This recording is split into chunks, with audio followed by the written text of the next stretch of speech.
Olha, te falar, se o Coringa Delírio A2 de fato for um fracasso, eu vou ficar bastante surpreso. Show me the money!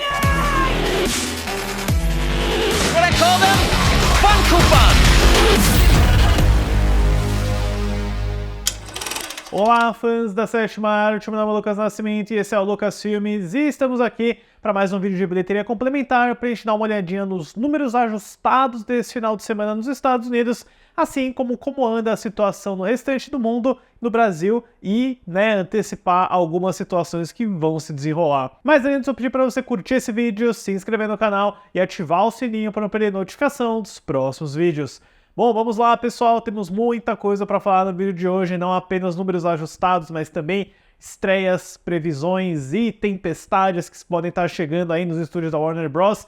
Então vamos começar com o lado bom, já que na sua segunda semana o Beetlejuice segue liderando as bilheterias com um valor um pouquinho mais baixo de 51,35 milhões. O Não Fale Mal da Universal e Blumhouse também fez um pouco menos, com 11,39 milhões. O Deadpool e Wolverine da Disney e Marvel fez um pouco mais, com 5,22 milhões. O documentário Am I Racist trouxe um pouco menos, com 4,54 milhões. Em quinto lugar, tenho que me retratar aqui porque foi o Reagan que acabou ficando na colocação, o número dele não tinha saído no horário que eu postei o vídeo no domingo, então ele trouxe aí 2,90 milhões. Já o The Killer's Game da Lionsgate conseguiu pelo menos fazer um pouco mais, com 2,69 milhões. O Alien Romulus da 20th Century Studios fez um pouco menos, com 2,38 milhões. O É Assim Que Acaba da Sony se manteve, com 2,05 milhões. A Forja fez um pouquinho mais, com 2,03 milhões. E o Deus Não Está Morto, In God We Trust, se manteve com 1,46 milhões. A maioria dos filmes acabou fazendo menos do que o anunciado, E apesar do Reagan não ser um sucesso de forma alguma, eu preciso dizer que ele tá se saindo bem melhor do que eu esperava que um filme desse fosse sair, Ainda mais saindo agora com o Dennis Quaid, Ele não atrai público há um tempo já. Mas agora, olhando para as bilheterias aqui no Brasil, pessoal, o Beetlejuice segue na liderança, fazendo 4,70 milhões de reais, para um total no país de 13,45 milhões. Em segundo lugar, a estreia de Não Fale o Mal conseguiu trazer 1,78 milhões. Em terceiro lugar, o Deadpool e Wolverine volta a assumir a liderança em cima do filme da Blake Lively, fazendo 1,74 milhões, para um total no país de 154,26 milhões. Em quarto lugar, o É Assim Que Acaba perde essa colocação para o Deadpool, fazendo 1,63 milhões, para um total no Brasil de 56,75 milhões. Em quinto lugar, o Long Legs está indo muito bem, fazendo mais 1,38 milhões, para um total no país de 8,20 milhões. Em sexto lugar, meu modo favorito 4 trouxe mais 1,24 milhões, para um total no país de 148,66 milhões. Em sétimo lugar, as pré-estreias de Robô Selvagem conseguiram trazer 1,05 milhões. Em oitavo lugar, a estreia do Silvio foi desastrosa, fazendo apenas 698 mil reais. Em nono lugar, o Divertidamente 2 trouxe mais 594 mil, para um total impressionante de 443,78 milhões. E em décimo lugar, despencando da quinta colocação, Hellboy e o Homem Torto trouxe 573 mil, para um total no país de 2,57 milhões. Muitos filmes conseguiram fazer mais de R$1 milhão nesse final de semana, pessoal, fruto da sempre bem-vinda Semana do Cinema, onde os ingressos são mais baratos e aí muito mais pessoas acabam indo no cinema, Então foi uma semana movimentadíssima, eu espero que isso aconteça mais vezes ao longo do ano. Olhando agora para o top 5 de bilheteria mundial, o Beetlejuice segue na liderança, fazendo mais 80,30 milhões de dólares.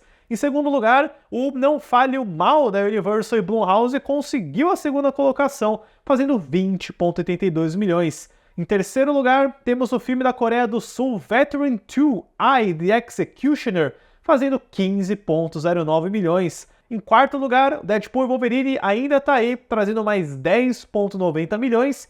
E em quinto lugar, Stand By Me, filme chinês que não tem nada a ver com a obra do Stephen King, trouxe 9,88 milhões no seu final de semana de estreia. E agora, seguindo a repercussão nessa segunda-feira nos Estados Unidos, preparem-se porque são números meio baixos.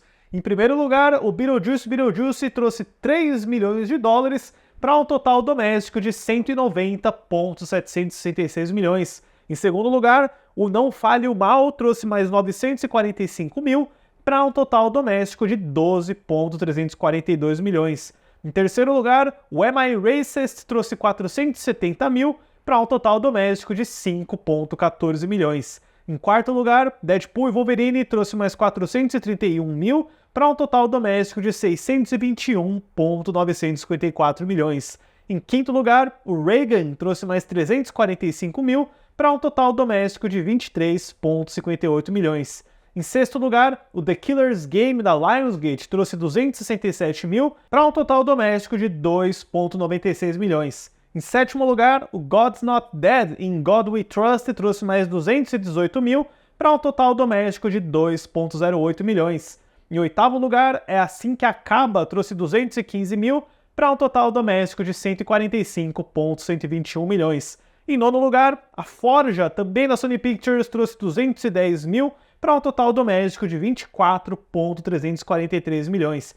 E em décimo lugar, apareceu de novo aí o Pisque Duas Vezes da Amazon e MGM, com 103 mil e um total doméstico de 22,140 milhões. Curioso, né? Como A Forja, que é um filme de elenco desconhecido que ninguém sabe muito bem sobre o que é, fez mais grana do que um filme de estúdio com o Channing Tatum, né? Sinais dos tempos. E falando em sinais dos tempos, pessoal, eu tava meio que relutante em falar sobre isso, ainda mais sem o Twitter, né? Tá muito difícil ver as informações em tempo real, mas parece que, de fato, Coringa Delírio A2 da Warner Bros. E DC tá enfrentando uma situação delicada, né? De acordo com o Deadline e de outras contas que analisam pré-venda de bilheteria, a situação do filme do Todd Phillips é bem complicada, né? Para um filme que a gente até cogitou falar sobre o bilhão, sobre pegar a coroa de volta do Deadpool Wolverine, não parece que isso vai acontecer, porque de acordo com os dados que o Deadline apurou, o filme aí com a Lady Gaga e o Joaquin Phoenix está caminhando para uma estreia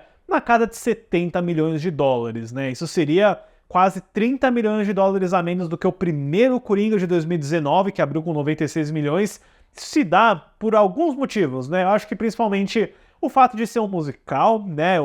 Teve um executivo de um estúdio rival nessa matéria do Deadline que falou que a Warner Bros. Estava sendo genial em esconder que o filme é musical, porque nos dias de hoje é o que você faz, né? Só olhar para Wonka e o Meninas Malvadas, dois filmes musicais que praticamente esconderam todos esses elementos nos trailers. Então, o Coringa Delírio A2 também teve uma recepção divisiva no Festival de Veneza, né? Muitas pessoas gostaram, muitas pessoas não gostaram.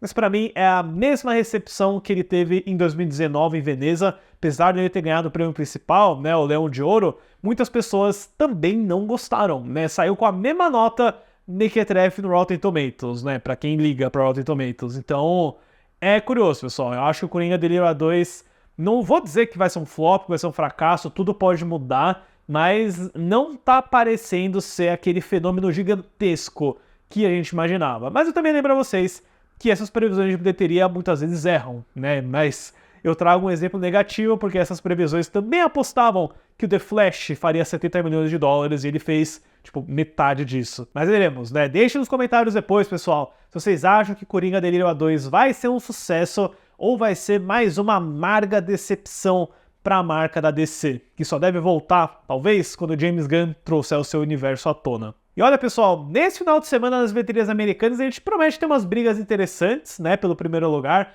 A grande estreia da semana é o Transformers, o início da Paramount Pictures, né, a animação que eu já analisei aqui no canal. Eu gostei do filme, mas não vejo um grande potencial de grana, né, ainda mais comparando com os filmes do Transformers do Michael Bay. Eu imagino que ele vai ter um percurso similar com Tartarugas Ninja, sabe? A Paramount para lançar animação costuma ser meio assim, sabe? Eu não acho que vai ser um estouro nível Pixar, nível DreamWorks, mas veremos, né? Eu acho que ele pode brigar bastante com o Beetlejuice pela primeira colocação, além de outros filmes aí como Não Solte, que é um terror com a Halle Berry, dirigido pelo Alexandre Arra, que é mais um lançamento da Lionsgate. Boa sorte, Lionsgate! Além de um dos filmes que eu tô mais animado para assistir esse ano, eu vou assistir amanhã, A Substância, né, um filme aí com a Demi Moore e a Margaret Qualley, que vai ser lançado pela MUBI nos cinemas americanos, sem falar na exibição bem limitada de Lobos, o filme do John Watts com George Clooney e o Brad Pitt, que é um original da Apple TV+, que teria uma janela de cinema tradicional pela Sony Pictures, como aconteceu com Napoleão, com Argyle, com Assassinos da Lua das Flores, mas o resultado financeiro desses filmes foi tão ruim que a Apple está repensando a sua estratégia de cinema. Então o Lobos vai ter apenas uma semana nos cinemas por lá. No Brasil acho que nem deve chegar, para ser sincero, para só depois, no dia 27, chegar direto no catálogo da Apple TV+. Bom, mas é isso, pessoal. Esses são os principais números e informações de bilheteria que eu tenho para vocês no vídeo de hoje. Fiquem ligados aí no canal, porque amanhã eu vou assistir a Substância e também começa aí nossa cobertura semanal dos episódios de Pinguim, a série derivada do The Batman no Max. Não percam! Certo, pessoal? Obrigado pela visita e até a próxima sessão.